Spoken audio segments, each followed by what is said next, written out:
Islam al-Mubarak. Assalamualaikum warahmatullahi wabarakatuh. Jemaah yang dimuliakan Allah Subhanahu wa taala. Pertama sekali marilah sama-sama kita meningkatkan puji dan syukur kepada Allah Subhanahu wa taala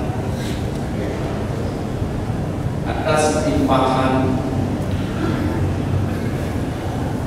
rahmat dan nikmat Allah Subhanahu wa taala. Dengan nikmat rahman-Nya Allah Subhanahu wa taala telah menjadikan kita ada dari tiada.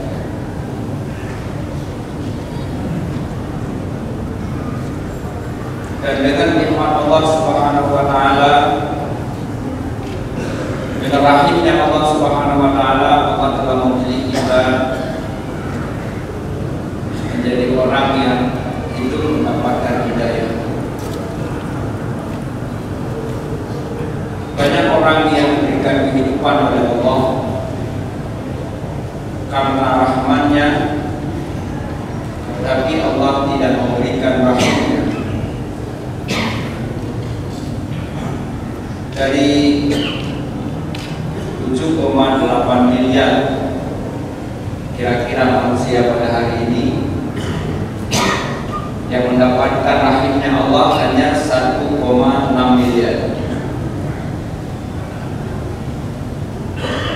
Yang diberikan hidayah oleh Allah Subhanahu wa taala. Allah Subhanahu wa taala berikan hidayah, juga tidak semuanya mendapatkan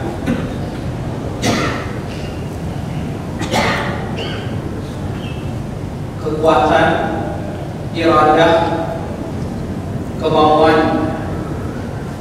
orang-orang Islam yang telah diberikan hidayah oleh Allah,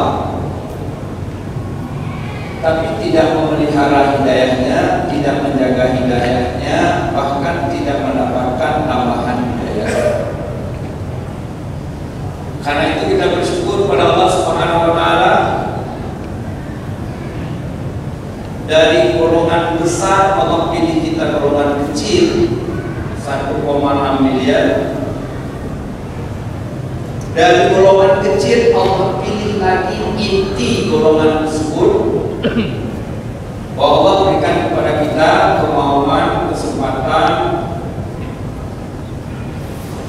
iradah Allah berikan kepada kita, sehingga kita mau menjaga, merawat, bahkan menuntut agar hidayah ditambah oleh Allah Subhanahu wa taala. Alhamdulillahirabbil alamin. Salawat dan salam sama-sama kita sanjungkan kepada Nabi besar Muhammad sallallahu alaihi wasallam. Rasulullah SAW adalah Nabi penghulu sekalian alam. Dari bermiliar-miliar manusia, Allah pilih 124.000 orang menjadi penyampai kabar dari Allah, menjadi penyampai berita dari Allah. Al-Anbiya, para nabi. Nabi adalah pembawa berita. Naba artinya berita. Jamaknya Al-Anbiya, para pembawa berita dari Allah Subhanahu wa taala. Dari 124.000 orang, maka Allah Subhanahu wa taala memilih 313 orang sebagai pembawa risalah. Maka disebut dengan rasul atau rusul jamaknya. Jadi beda Nabi dan Rasul adalah Nabi tidak membawa risalah,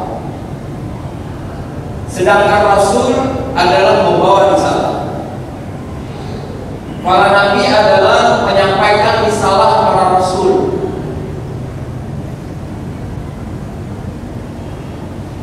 Sehingga Rasulullah SAW bersabda, al-ulama warisatul anbiya, bukan warisatul Rasul. Para ulama adalah pewarisnya para nabi, bukan pewarisnya para Rasul. Karena Rasul adalah pembawa risalah, Rasul adalah pembuat syariat. Ulama warisatul anbiya tidak ada kewenangan membuat syariat, karena bukan warisnya para Rasul, tapi warisnya adalah para anbiya, menyampaikan risalahnya para Rasul alaihi wasallam. Jemaah dimuliakan Allah Subhanahu wa taala, dari situ Allah pilih orang-orang yang disebutkan dalam Al-Quran. 25 orang para nabi dan Rasul, tidak semuanya Rasul. Contohnya Nabi Harun. Nabi Harun adalah nabi, bukan Rasul.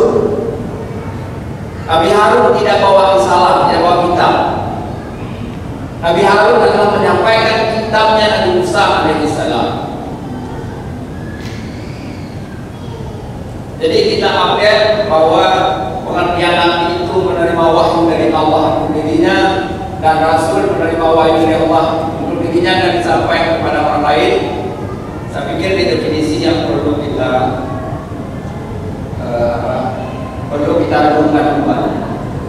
Kita aja wajib menyampaikan wahyu Allah Subhanahu wa taala. Balighu anni walau ayat. Wajib kita sampaikan dakwah ini kepada orang lain. Wajib menyampaikan wahyu Allah kepada orang lain. Jemaah dimuliakan oleh Allah Subhanahu wa taala, dari 25 nabi dan rasul, Allah pilih 5 orang sebagai ulul azmi. Para rasul yang mendapatkan cobaan luar biasa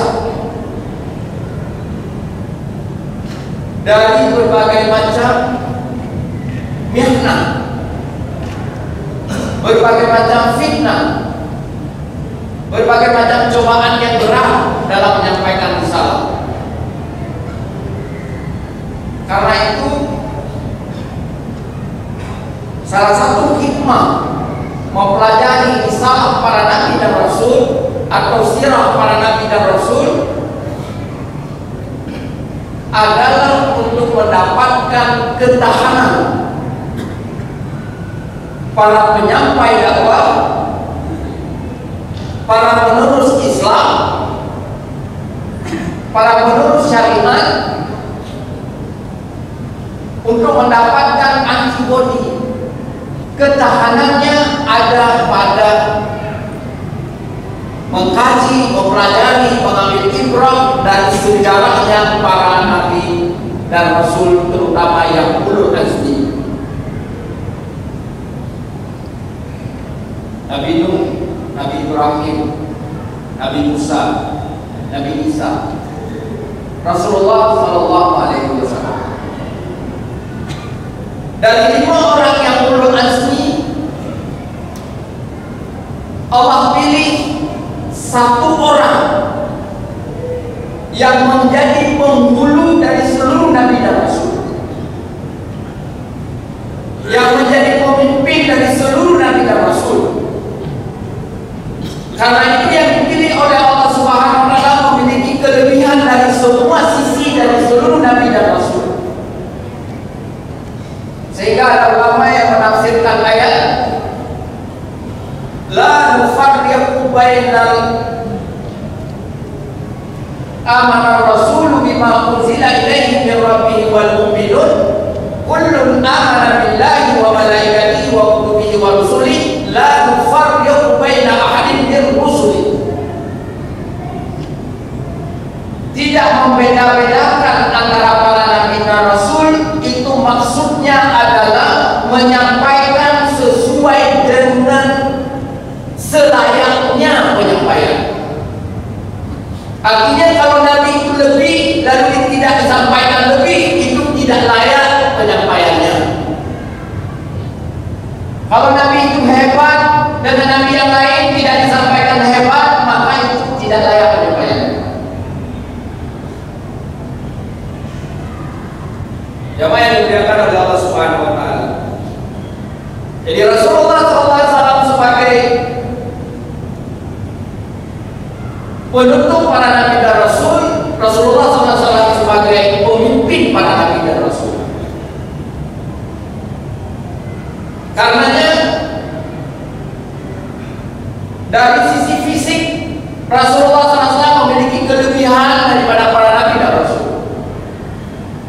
Kita kenal nabi yang paling kuat adalah Nabi Daud alaihissalam. Nabi Daud itu punya pedang seberat 980 kg. Itu pedangnya Nabi Daud. Jadi 980 kg, 20 kilo kurang 1 ton.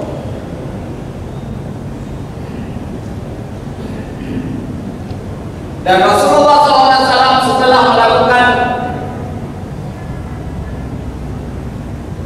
penyerangan dan pembebasan Bani Quraidah, Rasulullah SAW menemukan salah satu daripada pusaka para nabi dan rasul, yaitu pusaka yang ditinggalkan oleh Nabi Daud alaihissalam berupa pedang. Tidak satu orang pun mampu mengangkat pedang kecuali Rasulullah SAW. Rasulullah dengan sebelah kanan mengangkat pedang warisan daripada Nabi Daud alaihissalam 980 kg. Samakah atau apakah Rasulullah itu manusia biasa? Rasulullah SAW dalam sejarahnya mencukur rambut atau memotongnya hanya 4 kali seumur hidup beliau. Dan rambut Rasulullah tidak pernah memanjang lebih dari sebahu. Jadi Rasulullah punya rambut depan kalau ditarik sampai cukup telinga. Rambut tengah kalau ditarik sampai tekuk, dan rambut belakang itu sampai bahu. Jadi kalau membaca hadis riwayat Rasulullah SAW punya rambut sampai telinga, berarti rambut depan. Kalau membaca hadis sampai tekuk, berarti rambut tengah. Dan kalau membaca hadis rambut beliau sampai sebahu, berarti rambut belakang. Ada juga yang coba meniru lalu memanjangkan rambut depannya sampai ke bahu, berarti tiruannya kita hargai, tapi kurang ilmu.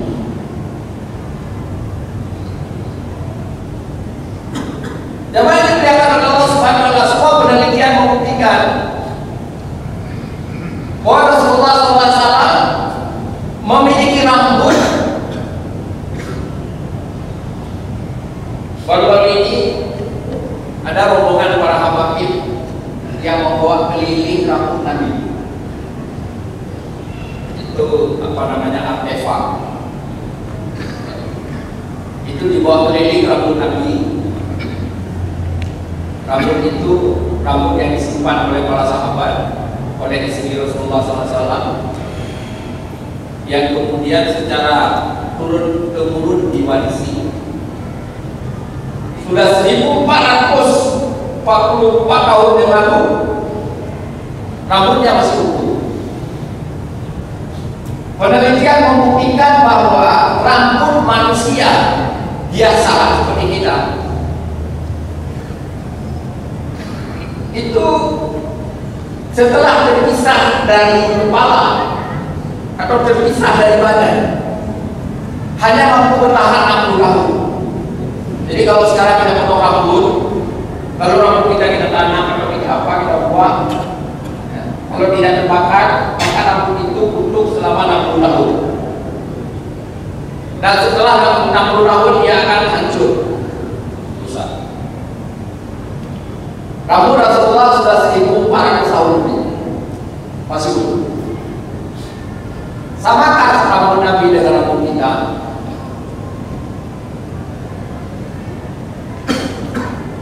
Rambut Rasulullah tidak pernah panjang lebih dari bahu.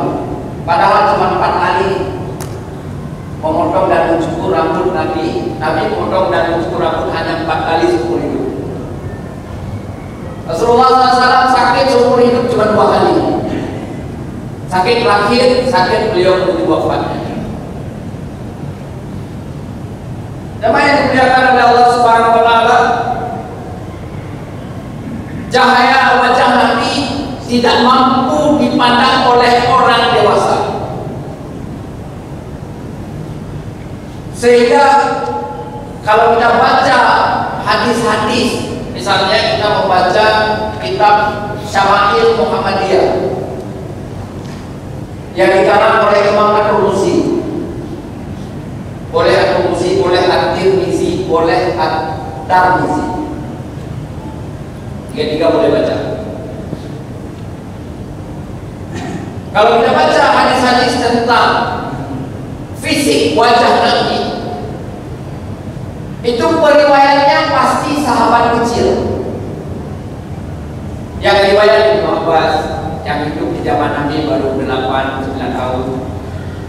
Yang riwayat Ibnu Mas'ud, yang riwayat Ibnu Zubair atau Abdullah bin Zubair.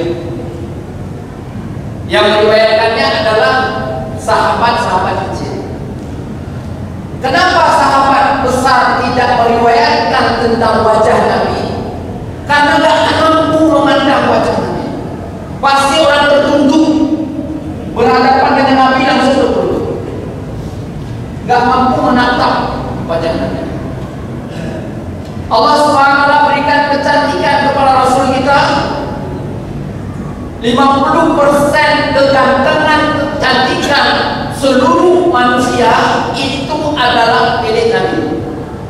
Jadi Nabi itu mewarisi 50% kecantikan dan kegantengan. 25%-nya diberikan kepada Nabi Yusuf alaihissalam. Jadi cantik mana?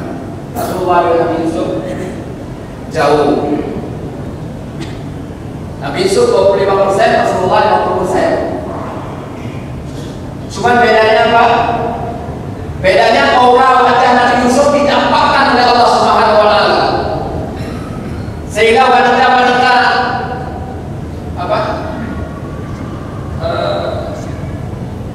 jamaah dharma wanita yang sedang mengupas bangga itu tidak terasa tangannya dikupas. Kenapa? Karena terpana dengan aura wajah Nabi Yusuf alaihissalam. Dan Rasulullah SAW aura yang disembunyikan oleh Allah ada dalam kelembutannya.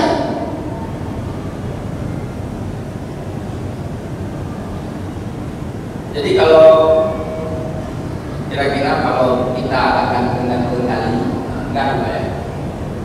Tadi kali itu agak menyembunyikan kegantengannya, agak menyembunyikan kecantikannya, itu mungkin lebih bagus. Jadi itu. Rasulullah SAW,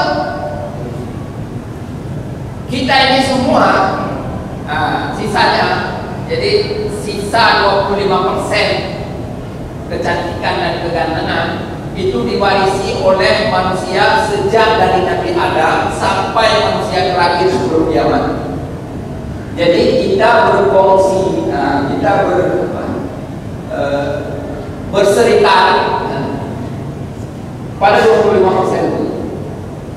Jadi seganteng-gantengnya kita hari ini, kalau ada manusia paling ganteng hari ini, kalau ada manusia paling cantik hari ini, itu mungkin hanya 0,00000 sekian persen.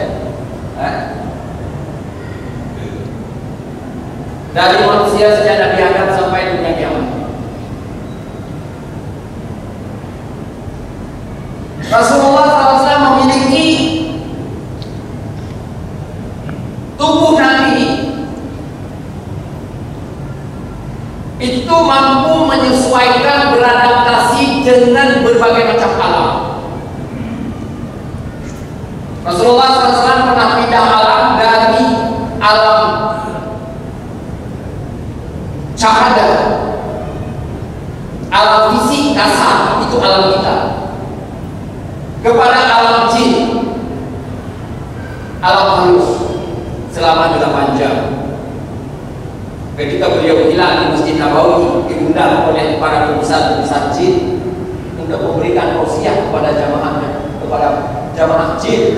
Rasulullah hilang di Madinah selama 8 jam.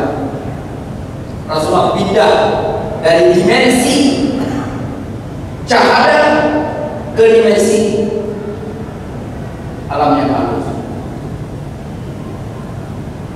Rasulullah SAW pindah dari alam cahaya manusia ke alam malaikat. Bahkan ketika Rasulullah SAW hijrah Isra Mi'raj dari Masjidil Haram ke Masjidil Aqsa, dari Masjidil Aqsa ke Sidratul Muntaha, Jibril tidak bisa menembus Sidratul Muntaha. Sidratul Muntaha di langit ke-7. Jarak langit ke-7 dengan bumi berapa?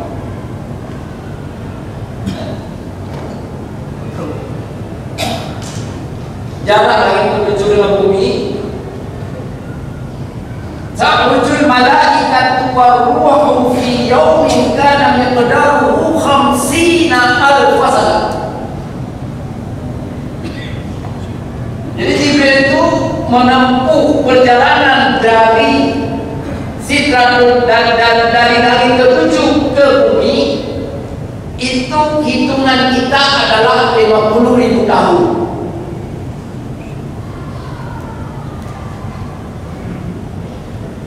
Jarak langit pertama dengan bumi,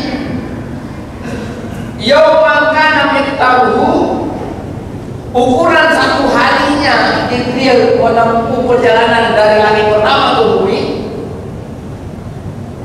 alfa sanatin mimma ta'udun, 1000 tahun dalam hitungan kita.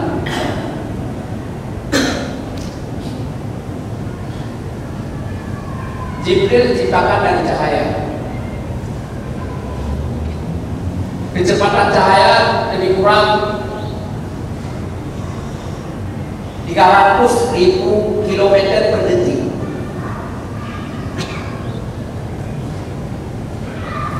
Jadi kalau mau cari menit, 300.000 kali 60 dapat menit, kali 60 lagi dapat jam, kali 24 dapat hari, kali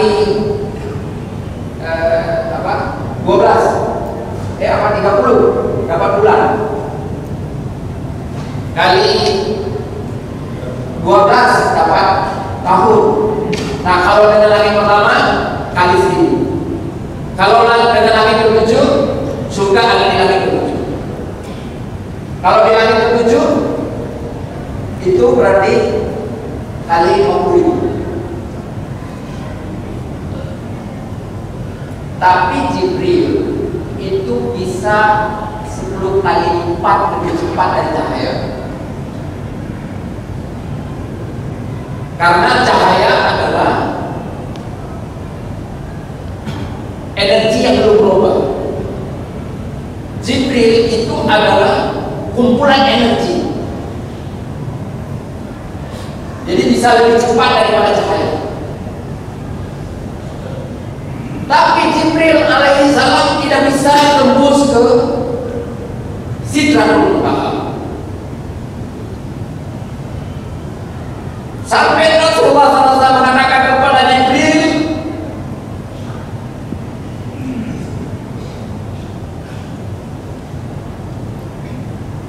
"Atadriku sahih, apakah engkau akan meninggalkan temannya?" Jibril mengatakan, "Maaf ya Muhammad, saya tidak bisa menembus Sidratul Muntaha. Karena kalau saya masuk ke Sidratul Muntaha, maka saya akan hancur terbakar cahaya." Jibril dari cahaya, kalau masuk ke Sidratul Muntaha terbakar oleh cahaya.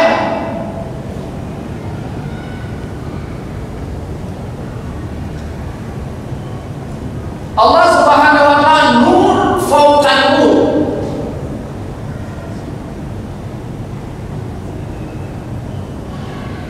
Allah Subhanahu wa ta'ala menciptakan matahari, Allah kasih cahaya.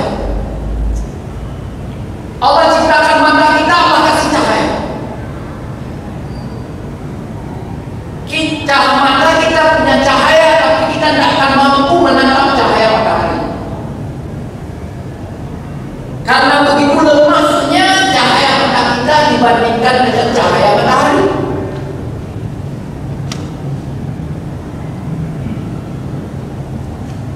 Kalau Allah Subhanahu wa ta'ala menampakkan dirinya ke alam ini, maka alam ini akan hancur.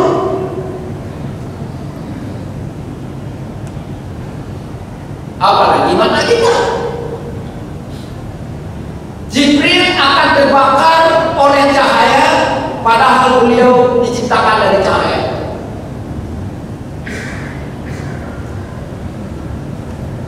Rasulullah SAW masuk ke Sidratul Muntaha bersama dengan sandalnya, dengan baju di badannya, dengan sandalnya, seluruh yang melekat dengan Nabi itu masuk ke Sidratul Muntaha. Jibril dari cahaya nggak bisa masuk, terbakar. Adakah Rasulullah itu manusia biasa?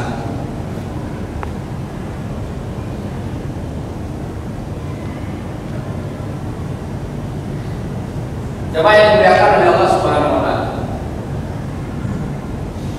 Ini baru mukadimah kita perlunya bersalawat kepada Rasulullah sallallahu alaihi wasallam.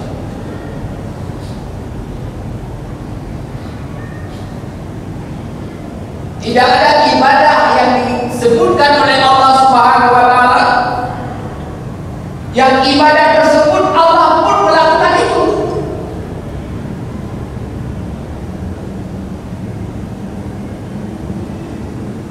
Inna Allaha wa malaikatahu yusalluna 'alan nabi ya ayyuhalladzina amanu sallu 'alaihi wa sallimu taslima.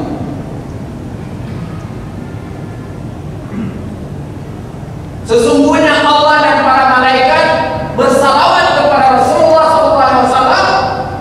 Wahai orang-orang yang beriman, bersalawatlah kepadanya. Imam Malik rahimahullah pernah ditanya, yang nanyanya iseng, tapi jawabnya serius. Tanyanya, wahai Imam, kira-kira Allah lagi ngapain sekarang? Beliau menjawab, Allah sedang berselawat kepada Rasulullah SAW. Dalilnya, Inna Allaha wa malaikatahu yusallu, pakai fi'il mudhari, sedang berselawat kepada Rasulullah SAW.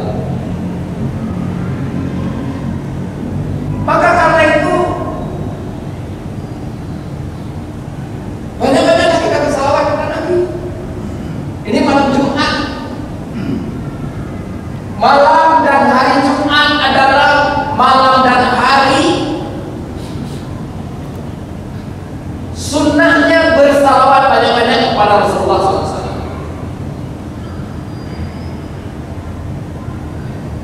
Mampu 10 pagi, 10 sore, amalkan 10 pagi, 10 sore.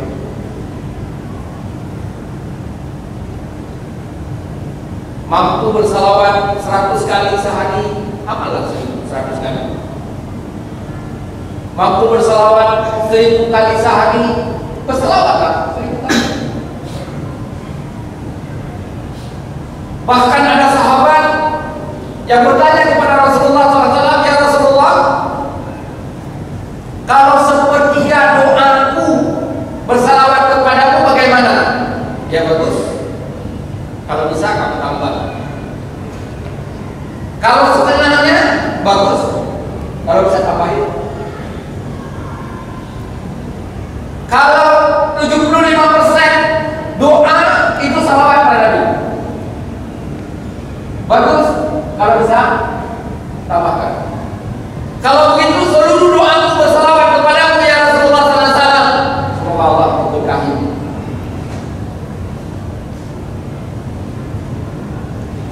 Sehingga para ulama berbeda pendapat, mana lebih utama bersalawat kepada Rasulullah SAW dengan beristighfar. Mana lebih utama? Ada ulama yang berpendapat bahwa istighfar lebih utama, karena itu membersihkan diri, mohon ampun kepada Allah Subhanahu wa Ta'ala. Untuk tahap awal istighfar lebih bagus. Tapi ulama yang lain menyebutkan bahwa bersalawat lebih utama. Siapa yang bersalawat kepada Nabi dengan satu salawat, Allah Subhanahu wa Ta'ala bersalawat kepadanya 10 salawat. Siapa yang bersalawat kepada Nabi satu salawat, Allah akan menghapus darinya 10 kejahatan. Siapa yang bersalawat kepada Nabi dengan satu salawat, maka Allah Subhanahu wa Ta'ala akan memberikan kepadanya 10 kebaikan. Siapa yang bersalawat kepada Rasulullah SAW dengan satu salawat, Allah tinggikan derajatnya 10 derajat. Beristighfar, Allah hapus kesalahannya, Allah kasih kebaikan. Tapi bersalawat, dosanya dihapus, kebaikannya ditambah. Allah bersalawat kepadanya. Masalah tafsir nanti, itu artinya Allah merahmatinya dan lain sebagainya, itu masalah tafsir. Tapi teksnya begini. Sama juga seperti diskusi masalah akidah, masalah sifat 20 umpamanya. Imam Abu Hasan Al-Asy'ari itu menetapkan sifat 20 itu untuk menyelamatkan akal orang-orang awam. Jangan salah pikir, sehingga perlu diberikan batasan, perlu diberikan cara memahami. Tapi untuk orang yang kelas-kelasnya para ulama, untuk orang yang kelas-kelasnya memang punya maqam, nggak akan salah etikanya, silakan. Tapi buat kita yang awam-awam itu, ya amannya ya kita cuma 20 lah. Saya keluar dari situ. Untuk membingkai kita agar kita jangan mana-mana. Jadi jemaah yang dimuliakan oleh Allah Subhanahu wa Ta'ala. Jadi berselawat kepada Rasulullah SAW, kata ulama sebagian yang lain lebih utama daripada beristighfar.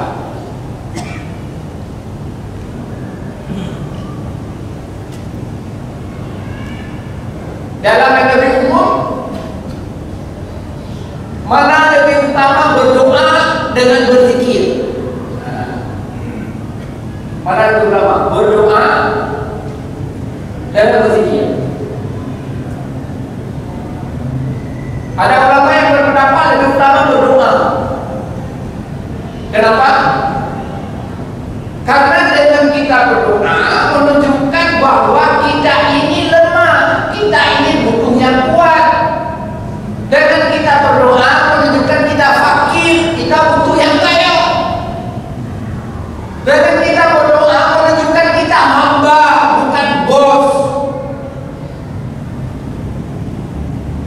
Jadi untuk membuktikan bahwa kita ini hamba, banyak berdoa.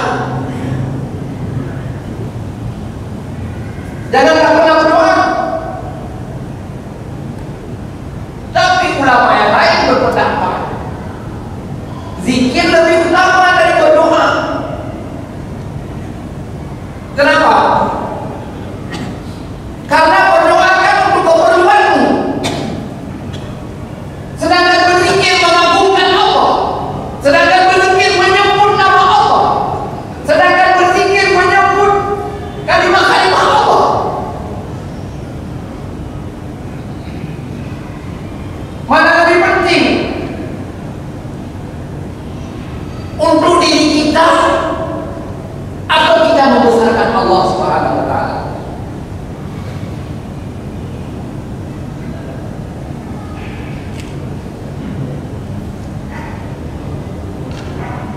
Karena itu ulama tidak sepakat. Itu beda. Ada yang menyebut lebih utama berdoa, alasannya tadi. Ada yang menyebut lebih utama berzikir. Apalagi pendapat yang kedua berpedoman kepada hadis Rasulullah SAW bahwa Allah Subhanahu wa taala akan memberikan kepada orang yang berdoa apa yang dia minta. Tapi Allah akan memberikan kepada orang yang berzikir gak sempat dia minta, Allah berikan lebih. Jadi kalau berdoa itu proposal yang sudah disebutkan 1, 2, 3, 4, 5. Tapi kalau berzikir itu proposal yang belum ada tulisannya, Allah yang akan nulis. Jadi Allah memberikan lebih baik daripada orang yang berdoa. Karena berdoa sudah membatasi pemberian yang akan diberikan. Tapi berzikir menyerahkan seluruhnya kepada Allah Subhanahu wa taala, apa yang Allah mau kasih. Tidak membatasi.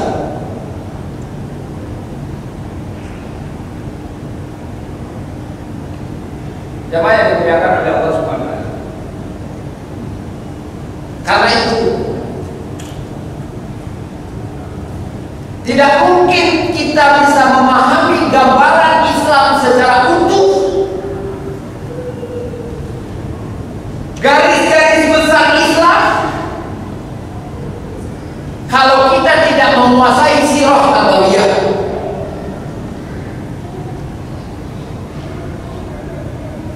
Karena sirah Nabi di situ akidah, sirah Nabi di situ fikih, sirah Nabi di situ tasawuf, sirah Nabi di situ pelajaran. Jadi gambaran Islam akan kita peroleh secara utuh kalau kita menguasai seluruh sirah nabawiyah, mulai dari bi'tsatul Rasul, saat Nabi diangkat menjadi Rasul, sampai beliau wafat. Karena itu para ulama berpendapat Nabi Musa mukjizatnya tongkat menjadi ular, bisa membelah laut. Nabi Isa mukjizatnya menyembuhkan orang penyakit sopa, menghidupkan orang yang mati, yang sudah meninggal. Mukjizat Nabi Isa alaihissalam, Nabi Isa itu diberikan makamnya adalah Al-Masih, artinya menyapu. Seluruh bumi yang sempat disapu oleh Nabi Isa alaihissalam, Allah akan berikan keberkahan. Karena itu janji Allah Subhanahu wa taala kepada umat Islam kaum muslimin, di akhir zaman bumi kita akan disapu oleh Nabi Isa alaihissalam, dan pada waktu itu Allah berikan keberkahan, seluruhnya menjadi makmur dan kaya raya. Jadi kalau mau kaya sekarang sabar aja, nunggu Nabi Isa turun.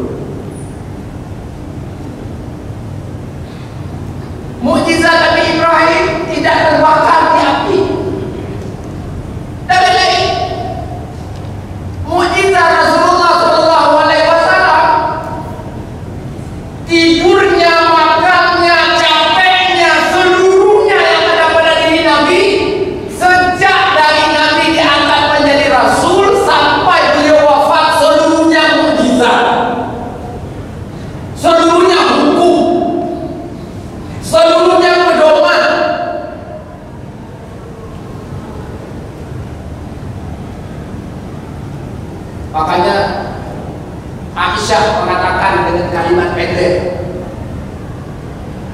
Ketika orang bertanya kepada Rasulullah dan kepada Aisyah, bagaimana hulu profil Nabi selama hidup itu gimana? Kayaknya singkat. Nah kalau dijawab itu butuh kajian beberapa semester. Tapi Aisyah juga menjawab dengan singkat. Khuluquhul Quran. Profil Nabi itu Quran. Jadi kalau mau cari profil Nabi, cari Quran. Wallahu a'lam bishawab. Saya tutup sampai di sini dan kurang saya mohon maaf. Aku qouli hadza wa astaghfirullah wa lakum. Assalamualaikum warahmatullahi wabarakatuh.